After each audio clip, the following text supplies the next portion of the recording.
some distant point. Wu Chen entered the spacious living room of Tom Brady's mansion. "Mr. Tom," he began, his voice low and steady, "I have something important to tell you. Your wife is in a vegetative state.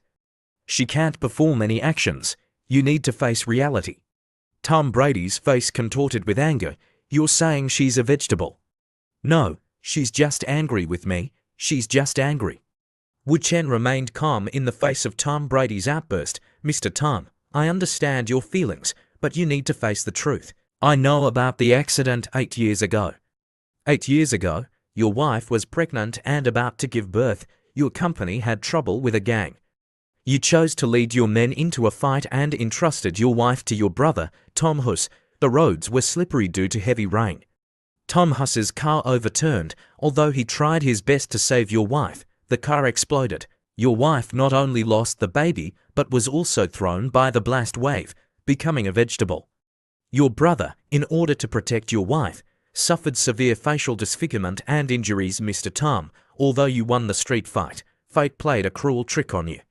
That night, as the two of you were dying, you encountered Harry Diego, the leader of the Razor gang that was wiped out 2 years ago. Harry Diego, seeing your brother's burned face, hatched a sinister plan. He killed your brother, Tom Huss, and then lay in the fire himself, burning his own face to deceive everyone. He even destroyed his vocal cords. Do you understand what I mean?" Tom Brady's eyes turned demonic. "You're saying that for the past 8 years, my brother wasn't my brother?" Wu Chen confirmed. "Not only that, even the doctor who diagnosed your wife is one of his men." Wu Chen took out his phone and played a video. "Here's the evidence. Watch carefully." The audio from the video played. "Stop hitting me. Stop hitting me. I'll talk her. I'll tell you everything. I lied to him.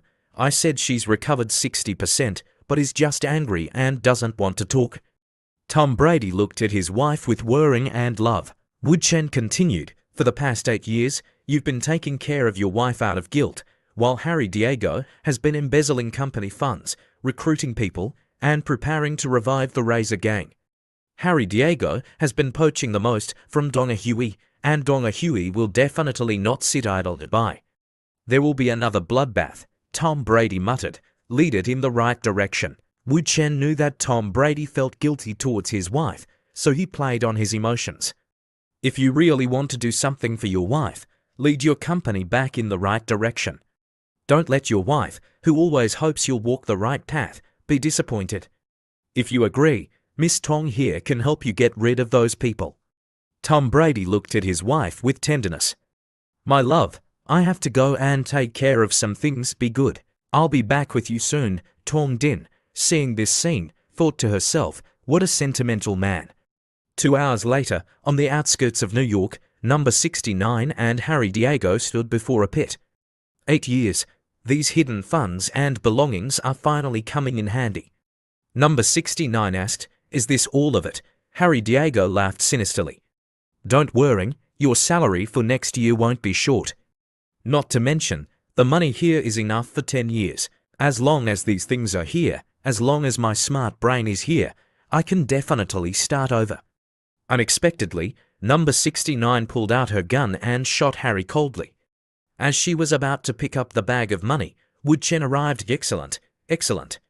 Harry Diego calculated everything so carefully, but in the end, he's just a pawn for you. Number 69, when did you plan to rob? Exposed for her plan to kill Harry Diego and steal the money, number 69 quickly pointed her gun at Wu Chen, her emerald eyes flashing dangerously. "You again? What does this have to do with you?" Wu Chen laughed. "In China, we call this fate." Suddenly, Wu Chen leapt into the air, his eyes strangely calm. In a split second, he threw a knife at number 69 with lightning speed. "You don't seem to remember what I told you." Number 69 was startled and tried to dodge, but it was too late. The knife whizzed through the air, striking her gun-holding wrist.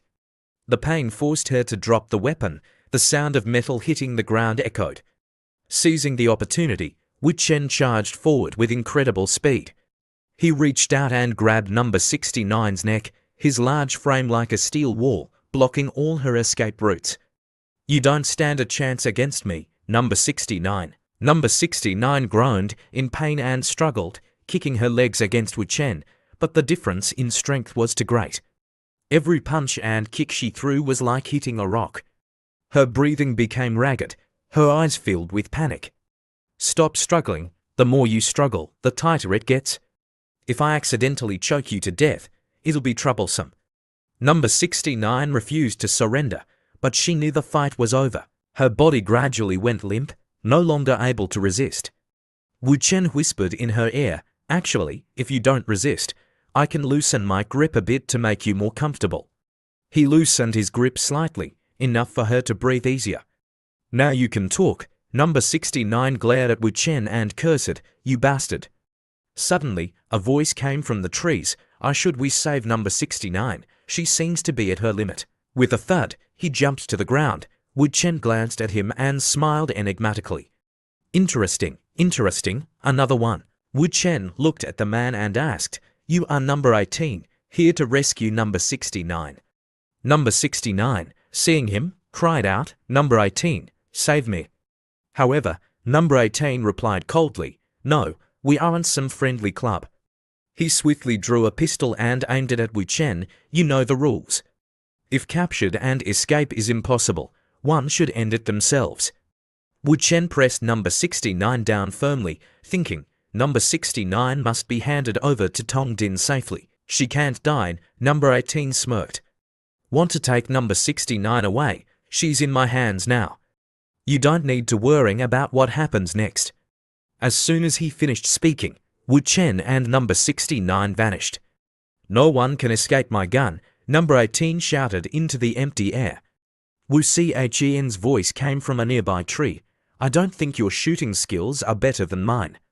Number 18 was enraged by Wu Chen's dismissive tone. "Are you looking down on me? According to the organization's statistics, my shooting skills are top-notch. The number of people who can beat me can be counted on one hand."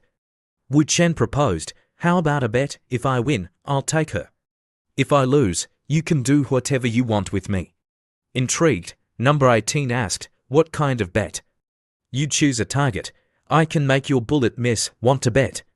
Number 18 said confidently, "Ridiculous. I'll shoot the top egg from that bird's nest." "All right." They stood side by side. Number 18 aimed at the bird's nest and fired. Wu Chen swiftly threw a knife, deflecting the bullet and causing it to miss the nest. Number 18 thought in disbelief, "How is that possible? What did he do? I understand now. He acted 0.3 seconds earlier. His knife intercepted my bullet, changing its trajectory. This guy, he accurately predicted my timing and bullet path." Wu Chen thought to himself, "Nothing special, just a few reboots." He said to Number 18, "It seems I've won." Number 18 turned away with a frustrated expression. "You kidnapped Number 69. The organization won't let you off easily." Wu Chen wasn't afraid. Welcome them anytime. He slung Number 69 over his shoulder. She struggled and threatened, "Don't get cocky. There are many persons stronger than me. Sooner or later, you'll fall into our hands." Wu Chen said coldly, "I don't need you to worry about my affairs. You should worry about yourself first." At this moment, Xing Xianon appeared. Seeing Wu Chen, she called out, "Wu Chen, Wu Chen." "Miss Xing, why are you here? This land is owned by my family in North America. Shouldn't I be the one asking you that?" Wu Chen muttered. Harry Diego, unfortunately, chose to hide his assets on the Xiong family's land. What a damn coincidence. Xiong Xianon asked curiously, "Who's the person you're carrying? What's your relationship with her?" Wu Chen explained the reason for his trip to America to Xing Xianon. Xing Xianon was intrigued. "Are you playing a bondage game? She's a professional assassin. If I don't use special restraints, she might escape in the blink of an eye." Xiong Xianon, her cheeks flushed, said to Wu Chen, "If you really want to play that kind of game, I wouldn't mind."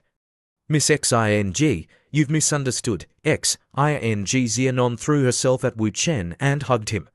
"I don't care, I want you." Wu Chen was a little surprised. "Miss Xing, this isn't like you at all," she whispered in his ear. "Who knows? Maybe after being with you, I've changed, Miss Xiong. I don't mind this change." He immediately agreed to her request, tying her up tightly like number 69. Her voice trembled. Don't talk anymore. Be rougher. A few hours later, Xingzhen's face was filled with satisfaction. In short, I don't care. In the future, if I find out you have anything to do with number 69, before she could finish, Wu Chen interrupted. There's nothing between us.